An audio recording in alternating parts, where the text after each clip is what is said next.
Tout de suite, dans Chemin de vie sur Déclic, une rencontre originale entre les jeunes du CHJT Nouba en Sud-Toulois et les moins jeunes du GIP Bien Vieillir en Pays de Colombey de la Marpa autour d'un thème, la vie pendant la Seconde Guerre mondiale.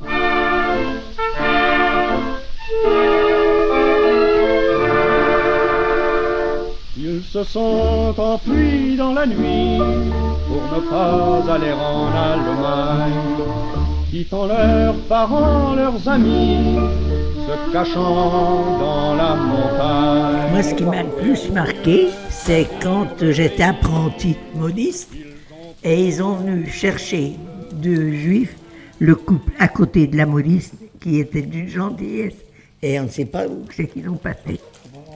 Alors ça, c'est poignant. Hein. C'est toujours joli. Oui. Et autrement, il y a eu les privations, comme on a vu dans le film. Moi, je peux raconter mes évasions. Oui, allez, monsieur Louis. J'étais à côté de Munich, près de Dachau. Alors j'ai contribué probablement à la construction des baraquements de Dachau. Mais alors ça m'a toujours fait un choc. Puis j'ai été prisonnier, je ne sais pas trop combien de temps, parce qu'on mangeait tellement mal qu'on n'avait plus de mémoire. Ça, c'est affreux. On avait tous les jours à bouffer. Bouffer, c'est le mot qu'il fallait dire, de la choucroute qui était pourrie. Pourrie, c'était dégueulasse. C'est le mot qu'il faut dire. Eh bien, j'ai eu la dysenterie. Je suis très fragile de ce côté-là. Puis j'ai réussi à m'évader, parce que j'avais vu que le dimanche, il n'y avait pas d'appel. Alors je m'étais dit, je vais pouvoir prendre là. Parce que j'avais vu du camp où j'étais, où c'était l'Axeta, près de Munich, près de Dachau, justement, qu'il y avait une gare, puis les trains s'arrêtaient. Je me suis dit, tiens, si je me sauve, je pourrais peut-être avoir un train, pensez-vous. Le train, il était là, mais c'était un train de marchandises. Alors il a fallu que je tire la porte. Pas plus que ça, parce que j'avais plus de force. Pas plus que ça, puis j'ai réussi à filer dedans. Puis alors tout d'un coup, le train, il a fait boum, boum, boum, puis il est démarré, il est allé à Strasbourg. Parce qu'il était marqué sur le wagon, Strasbourg. Puis je me dis, il va peut-être aller à Strasbourg, mais je ne savais pas quand. Demain ou dans 8 jours, je ne sais pas. Et bien, il est parti le jour même. Alors j'ai sacré. Alors je suis arrivé à Strasbourg, je ne sais pas comment. J'ai perdu la mémoire. Puis après de Strasbourg, j'ai réussi à prendre un autre train qui allait jusqu'à Hayange, parce que papa habitait à Hayange à ce moment-là. Donc, comment j'ai été depuis Strasbourg jusqu'à Hayange, je ne me rappelle pas. Aucun souvenir. Et puis, quand je suis arrivé à la maison, j'ai sonné, et puis ma soeur est descendue pour m'ouvrir la porte, puisque j'avais sonné. Elle me dit, vous désirez, monsieur? Elle ne me reconnaissait pas tellement j'étais maigre. Oh là là, c'est pas possible. 42 kilos, on a fait venir le médecin, 42 kilos que je faisais. Alors, une maigreur incroyable. Et bien, je me suis retapé pendant 1 an et demi à Hayange, en faisant le mieux que je pouvais. Puis je ne pouvais pas sortir parce que moi j'étais français, puis j'étais en Allemagne. À Hayange, j'étais devenu allemand à ce moment-là. Alors, je ne pouvais pas faire quoi que ce soit. Je ne pouvais pas m'engager, absolument rien. Puis là, au bout d'un certain moment, j'en avais marre. J'étais là d'être à Hayange. Puis je me suis dit, je ne vais pas rester là parce que les Allemands vont me mettre la bivière sur le dos. C'est ce qui est arrivé. J'ai réussi à partir en vélo depuis Hayange jusqu'à Montléon-Soul, qui est derrière Lourdes, en 1 mois. J'ai fait des expéditions vraiment incroyables, inouïes. Une des plus drôles, j'étais à Saint-Jean-Baptiste de la Salle, parce que j'avais mon frère qui enseignait là. Puis il m'a dit, t'as qu'à aller à Lourdes, tu trouveras quelque chose peut-être pour t'engager, pour travailler, quoi. Puis en effet, à Lourdes j'ai travaillé, j'ai trouvé. Puis il n'y avait personne, pas de pèlerinage, rien. Lourdes, vous n'avez jamais vu Lourdes sans personne. Personne. Pas d'Allemand, pas de Français, pas de pèlerinage, rien du tout. J'étais tout seul devant la grotte. Alors ça m'a toujours marqué. Oui. Ah oui, ça. Puis après ça, j'étais au siège de Gavarnie. Et puis après, j'étais à Montléon-Soul. Et puis j'ai pris un engagement pour l'enseignement. Alors je suis remonté à Troyes. Et à 3, j'ai enseigné pendant 3 ans le dessin industriel. C'était la guerre, on n'avait rien du tout, c'était la guerre. Il n'y avait même pas de papier, il n'y avait rien, absolument. Il y avait des crayons, des fois des petits bouts de crayons comme ça, ou des petits morceaux de papier. Alors je faisais venir les élèves au tableau, et puis ils dessinaient au tableau. Et comme c'était en Champagne, il y avait de la craie là-bas, alors ça allait. On avait dessiné au tableau. Mais alors c'était discipliné, à cette époque, personne ne parlait, oh là là. C'était vraiment, moi j'ai tué l'enseignement. C'était pas comme maintenant, hein. Ça a évolué. Sont ceux du maquis, ceux de la résistance, sont ceux du maquis, combattant pour la France. Bravant le froid, bravant la faim, défiant l'horrible esclavage. Bravant l'aval, bravant ces chiens, sans jamais perdre courage. Vous écoutez le fruit d'une rencontre entre les jeunes du CHJT Nouba en Sud-Toulois et les moins jeunes de la Marpa à Colombey.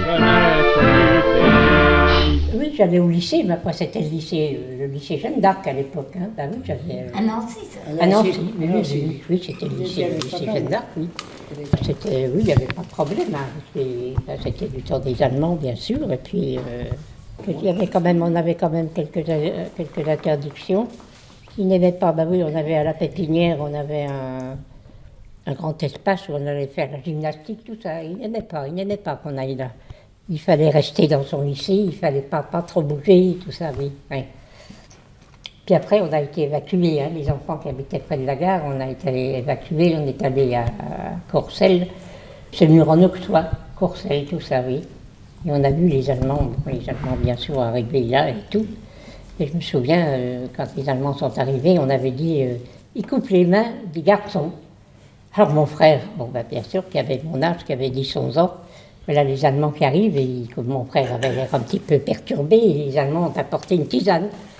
Alors ma mère, ma tante, tout ça, on dit mais non, il ne faut pas la donner à mon père, c'est de la tisane empoisonnée. Ils sont arrivés, non, monsieur, buvez. Ah, eu des souvenirs, oui. Comment vous avez vécu pendant la guerre? Oh, moi j'ai manqué de rien, non. Et pourquoi vous avez manqué de rien? Non. Eh ben non, parce que c'était la culture. Oui. Et mes parents, non, nous on n'était pas dans la culture, mes parents avaient une scierie, c'était le bois. Mais vous voyez, les gens d'à côté nous donnaient du ravitaillement, j'ai manqué de rien. Moi. Alors, par le fait, 9 maisons pour Saint-Vincent venaient demander de l'alimentation. Hein. Il manquait, oui. Oh bah oui. Oh oui, ils descendaient. Ils venaient en vélo dans les villages pour essayer Ah oui, d'avoir... oui. Même pour vous chercher des pommes de terre, oui. Ah oui.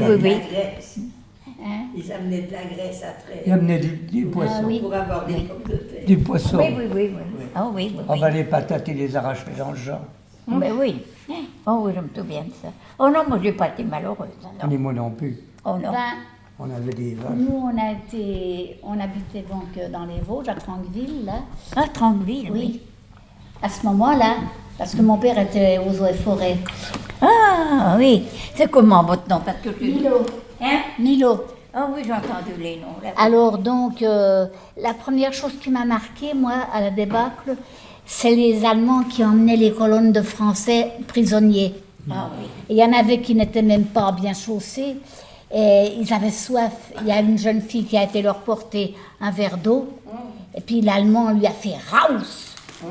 Alors elle lui a répondu « Salboche !» Elle a encore eu de la chance. Mais alors, Elle c'est n'a qu'il y a pas eu du compris. massacre, c'est, vous connaissez tous, Autreville. Oui, à Autreville.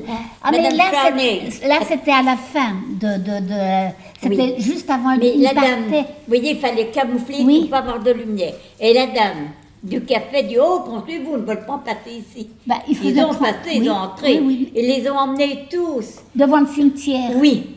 Et Il y en les a un qui a hommes- joué aux oui. morts. Et là, justement, ils étaient en train de faire leur petite carte. Hein, Oui, puisque oui. c'était mais c'était des SS qui repartaient. C'était le fuyaient. dernier machin. C'était le dernier, oui, C'était c'est ça. des chars. Et il y en a même un qui est tombé et qui n'était pas mort, monsieur Oui. Sac. Oui, il a joué aux morts, oui. Et là, oui, et ben vous savez, il a quand même il a fini par se pendre quand il était âgé. Ah oui. Ça l'a l'avait certainement traumatisé. beaucoup trop. Oh oui, il avait certainement été très traumatisé, oui. Il a tombé. Oui. Il est tombé dans les pommes, donc comme ils ne les ont pas fusillés après avec un coup de grâce, il était vivant. Et puis les femmes, On les rasait, on coupait les cheveux, on les rasait. Quoi. Ah ben, ça, C'est oui. par le fait. C'est-à-dire, oui, voilà, oui. Nous, on n'a pas trop vu ça dans nos coins. On Nous, n'était on en pas. a mis Non. deux chez nous. Moi, ce qui Et m'a. avec des Allemands, voilà. Et puis, on ne peut pas dire qu'on ait eu très faim à la campagne. On avait quand même des légumes. On achetait moitié d'un cochon. Oui. Et puis les On lapins. n'a pas été malheureux. On ne peut pas. Mais le pain, quand même. Mon père a beaucoup souffert. Il était un mangeur de pain et le pain était rare. On avait quand même des tickets de pain, des tickets de viande. Hein. Longtemps même. Oui, oui. Même après la Ah oui, moi, quand je me suis mariée en 47, il y avait encore des tickets de pain et de Je me viande. rappelle, oui. Oui. Oui, c'est vrai que.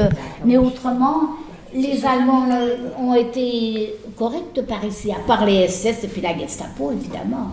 Parce que les autres, c'était pas. Ils ont bravé tous les périls dans leur âpre lutte secrète, sans souliers, sans pain, sans fusil, descendants de leur retraite, souffrant et luttant jour et nuit, nos amis du maquis. Vous écoutez le fruit d'une rencontre entre les jeunes du CHJT Nouba en Sud-Toulois et les moins jeunes de la Marpa à Colombey.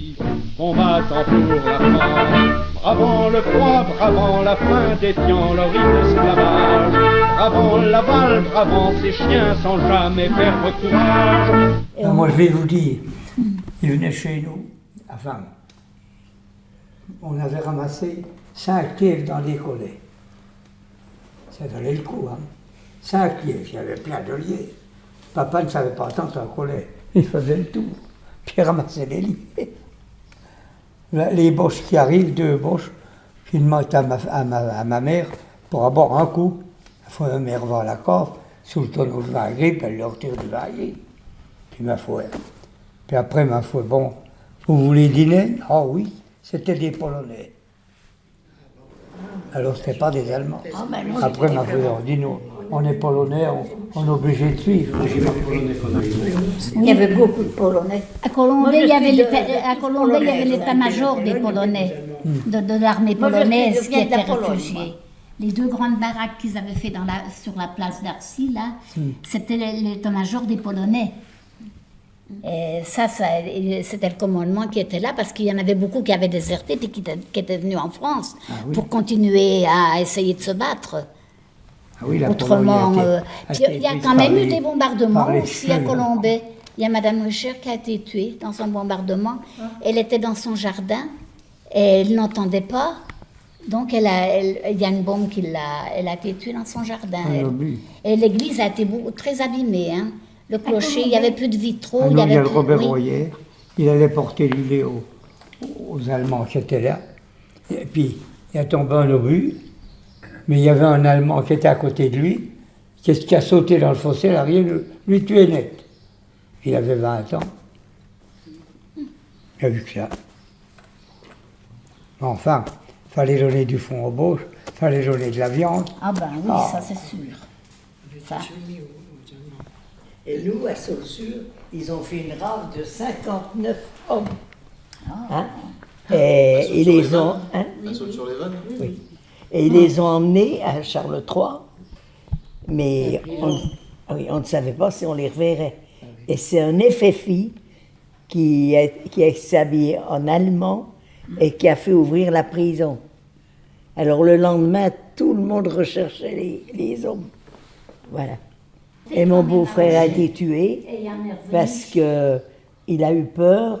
Ils ont arrivé à 5h30 du matin dans le village. Tout était cerné par tous.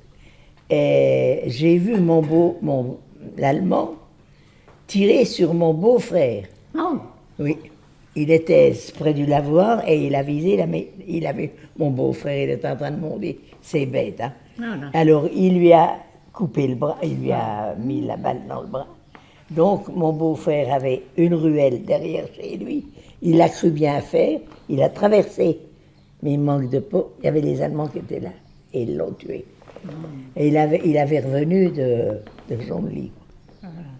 Monsieur Fabienne, vous connaissez Madame Arlambon? Oui. Son mari, Enfin, qu'il avait, je ne sais pas quel âge qu'il avait, 15 ans peut-être, à la guerre. Il a toujours été porté à manger à un Allemand. Ben oui.